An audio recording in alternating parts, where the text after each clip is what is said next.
नमस्ते दोस्तों, स्वागत है आपका हमारे यूट्यूब चैनल पर। मेरा नाम है प्रियांशु और आज के इस वीडियो में हम क्लास 12th मैथ का प्रश्नावली 1.1 के क्वेश्चन संख्या 9 को अच्छी तरह से समझेंगे और सॉल्व करेंगे। तो चलिए शुरू करते हैं। पहले क्वेश्चन देखिए क्या लिखा है। सिद्ध कीजिए कि समुच्चय A=X बिलोंग्स टू Z 0 से लेकर 12 तक में दिए गए निम्नलिखित संबंधों R में प्रत्येक एक तुल्यता संबंध है। सबसे पहले फर्स्ट नंबर क्वेश्चन का देखिए R=A,B.A-B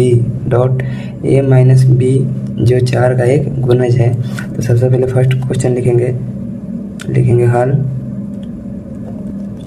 हल लिखेंगे R=A,B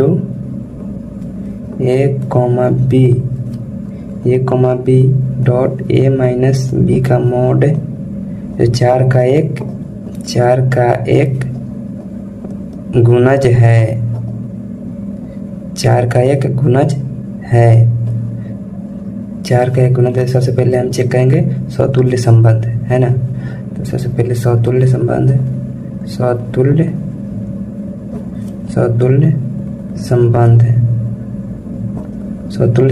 देखेंगे। समतुल्य संबंध के क्या डिफरेंस होते हैं। A, बिलोंग्स टू R है ना।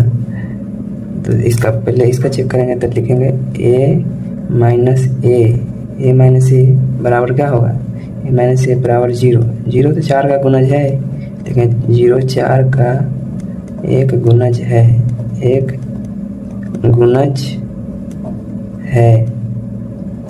फिर उसके बाद लिखेंगे 0 A, तो फिर 4 का जब गुणज है तो हम लिख सकते हैं A, बिलोंग्स टू R। अतः R एक समतुल्य संबंध है।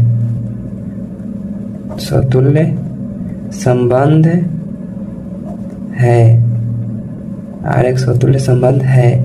और दूसरा इसी प्रकार दूसरा चेक करेंगे। दूसरा है सममित संबंध।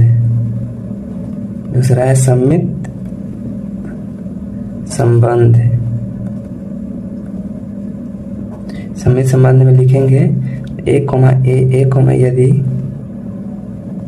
A,B belongs to R, A,B belongs to R तो हम यहाँ लिख सकते हैं। तो अगर A-B जो 4 का एक गुणज है, 4 का एक गुणज है। A-B जो 4 का एक गुणज है और तो A-B 4 का एक गुणज है तो हम मान लेते हैं A-B का मोड बराबर है 4K मान लेते हैं इसको है ना। अगर इसमें से माइनस कॉमन ले तो आएगा माइनस का B माइनस A बराबर 4K। मोड के अंदर माइनस आता है तो क्या पॉजिटिव आता है तो माइनस का कोई असर नहीं पड़ेगा। तो लिखें B माइनस A बराबर 4K।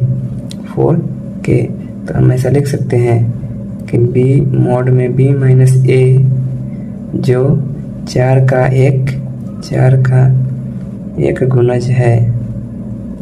4 का एक गुणज है तो हम लिखेंगे तो B, A belongs to R। अतः R एक सममित संबंध है। R एक सममित संबंध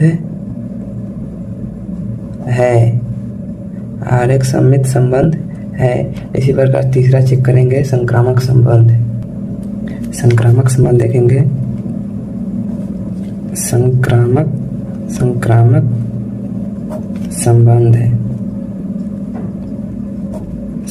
संबंध देखेंगे तो इसका लिखेंगे क्या। यदि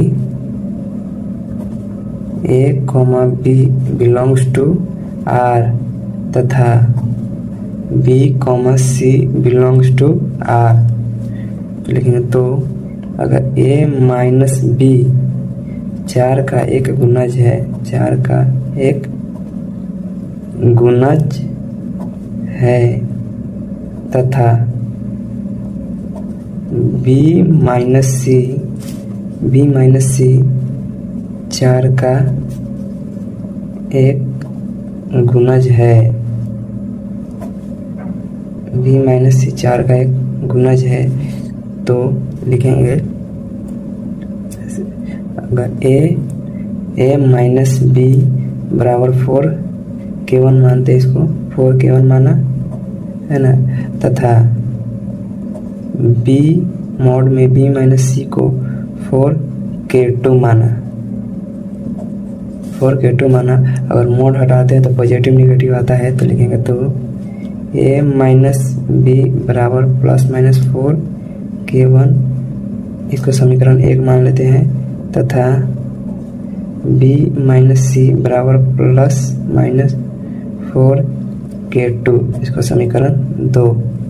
तो लिखेंगे समीकरण 1 तथा समीकरण 2 को जोड़ने पर समीकरण 1 तथा समीकरण 2 को जोड़ने पर लिखेंगे A minus B plus B minus C बराबर plus minus 4 K1 plus minus 4 K2 है ना। तो प्लस का बी और माइनस का बी कट जाएगा, तो लिखेंगे a माइनस सी बराबर, अगर plus minus 4 K1 plus minus 4 अगर कॉमन ले ले तो आएगा प्लस माइनस 4 K1, तो आएगा यहाँ पे K1 प्लस माइनस K2, यहाँ पे लिख देंगे चूँकि K1 K2 belongs to Z, K1 K2 belongs to Z, तो इसको हम लिख सकते हैं जब एक प्लस माइनस फिर वापस आ जाएगा तो लिखेंगे a माइनस सी, तो 4 का एक गुणज है, 4 का एक गुणज है, 4 का एक गुणज है, लिखेंगे चूँकि तो a comma C belongs to R, लिखेंगे अतः R एक संक्रामक संबंध है, संक्रामक संबंध है, लेकिन चूंकि R स्वतुल्य सममित तथा संक्रामक संबंध है, संक्रामक संबंध है, इसलिए R एक तुल्यता संबंध है, तुल्यता संबंध है, R एक तुल्यता संबंध है। देखिए यहाँ पे ये सिद्ध हो गया। इसका दूसरा पार्ट देखिए, प्रत्येक दशा में एक से संबंधित अवयवों को ज्ञात कीजिए। तो लिखेंगे यहाँ पे पॉइंट देख लिखेंगे, पॉइंट देखिए, एक से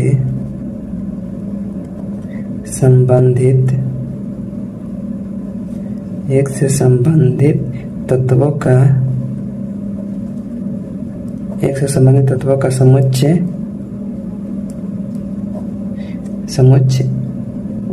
1 5 9 है, क्योंकि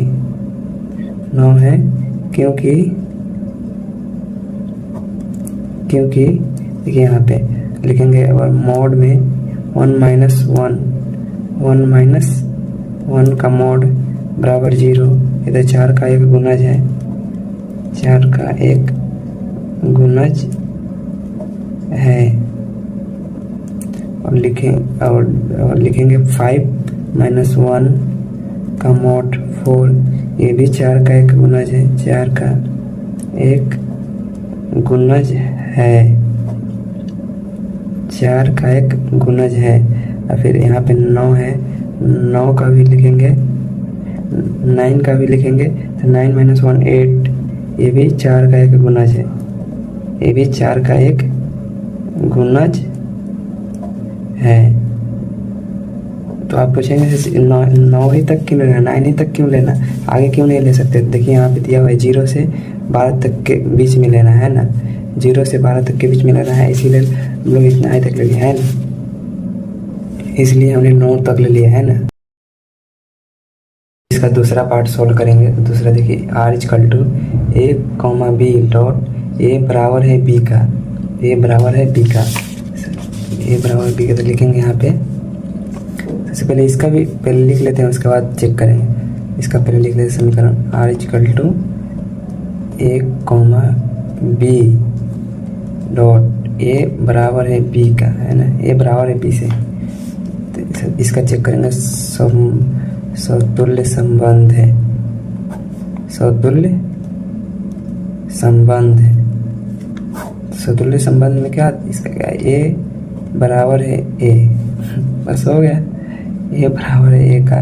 लिखेंगे A comma A belongs to R, अतः आर एक समतुल्य संबंध है, समतुल्य संबंध, आर एक समतुल्य संबंध है। और दूसरा लिखेंगे सममित संबंध, सममित संबंध, सममित संबंध को देखेंगे। पहले इसका लिखते हैं, यदि A comma B belongs to R, A comma B belongs to R, तो चेक करेंगे ए, तो ए अगर बराबर है बी का, ए बराबर है बी का, तो बी ऑफकोर्स बराबर होगा ए का। तो लिख सकते हैं B comma A belongs to R, अतः आर एक सममित संबंध है, संबंध है, आर एक सममित संबंध है। और इसी तरह तीसरा चेक करेंगे, संक्रामक संबंध, संक्रामक संबंध।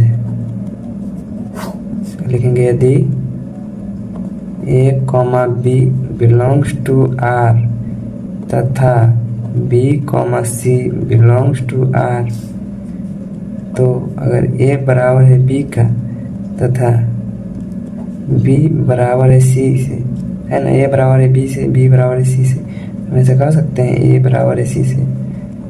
तो लिखेंगे A comma C belongs to R, अतः आर एक संक्रामक संबंध है, संबंध है, आर एक संक्रामक संबंध है। तो लिखेंगे चूंकि आर समतुल्य सममित तथा संक्रामक है, संक्रामक संबंध है, इसलिए आर एक तुल्यता संबंध, तुल्यता संबंध है, आर एक तुल्यता संबंध है। तो इसका भी पार्ट 2 देखिए। प्रत्येक दशा में एक से संबंधित अवयव को ज्ञात कीजिए। पॉइंट देखिए, यहाँ पे लिखेंगे आर में वह अवयव जो एक से संबंधित है, एक से संबंधित है, एक से संबंधित है, और सीधे वह लिखें, वह समुच्चय ए के तत्व होंगे जो एक के बराबर है, जो एक के बराबर है। तो लिखेंगे अतः एक से संबंधित तत्वों का समुच्चय एक है। एग्जाम में एकदम ऐसे ही लिखना है ना।